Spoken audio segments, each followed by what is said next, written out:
یہ کیسے ہو سکتا ہے کہ رسول اللہ ایسے چلے جائیں؟ کوئی نائب دے کے ہم کہتے ہیں پہلے تو اصول دکھاؤ کہاں ہے یہ، کہ ہر نبی کوئی نہ کوئی پیچھے نامزد کر کے گیا.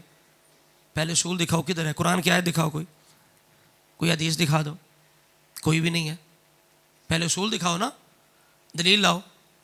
جو تم نے دعویٰ کیا ہے دلیل بولو. دعویٰ کیا ہے نا کہ بھئی کوئی نبی ایسے چھوڑ کے کیسے جا سکتا، دلیل لاؤ. قرآن کی آیت لاؤ، کوئی حدیث لاؤ جس کے اندر یہ واضح ہو کہ کوئی نبی خالی نہیں جاتا، وہ ضرور نام لے کر مقرر کر جاتا ہے. یہ دکھاؤ. کوئی نہیں دکھا سکتے. ہم دکھاتے ہیں رسول اللہ ایسے نہیں چھوڑ کے گئے، پیچھے ابو بکر کو دے کے گئے، قرآن دے کے گئے، علی دے کے گئے ہیں، علی دے کے گئے ہیں، صحابہ دے کے گئے ہیں. اور قرآن صحابہ کے فیصلوں کو اتھارٹی بنایا ہے. 3-4 آیتیں آپ ذہن میں رکھیں. ایک تو آیت وہی والسابقون ایک آیت ہوگی. دوسری آیت ہے سورہ النساء کی آیت نمبر 115 ہے، وَمَن يُشَاقِقِ الرَّسُولَ مِن بَعْدِ مَا تَبَيَّنَ لَهُ الْهُدَىٰ وَيَتَّبِعْ غَيْرَ سَبِيلِ الْمُؤْمِنِينَ نُوَلِّهِ مَا تَوَلَّىٰ وَنُصْلِهِ جَهَنَّمَ وَسَاءَتْ مَصِيرًا. اس آیت کے اندر اللہ نے 2 چیزوں کی اتھارٹی بیان کی ہے، سنت رسول کی اور مسلمانوں کے رستے کی. کہ سنت رسول بھی ایک حجت ہے، ایک اصول ہے، ایک بنیاد ہے، ایک قاعدہ ہے. اسی طرح مسلمان جس پر اتفاق کر لیں وہ بھی بات ایک حجت بن جاتی ہے، ایک اصول بن جاتی ہے.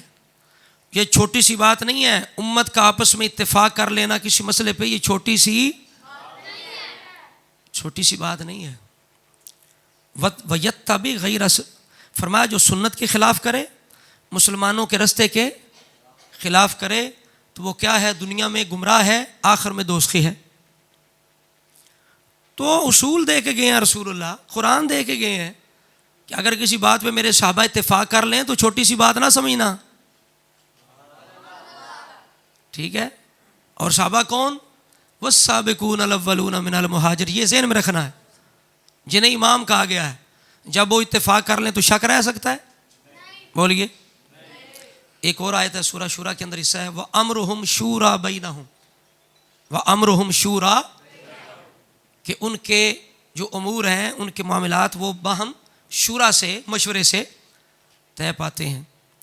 اب پہلا مشورہ جو تھا یہ، اب رب نے ایک اصول دے دیا قرآن کے اندر کہ بھئی یہ سابق اول مہاجرین تمہارے سردار ہیں، ان کو چھوٹا نہ سمجھنا، اور جہاں یہ اتفاق کر لیں اس بات کو چھوٹا، اور مشورہ بھی ان کا چھوٹا سا نہیں ہے. میں قرآن میں ان کے مشورے کی شان بیان کر رہا ہوں.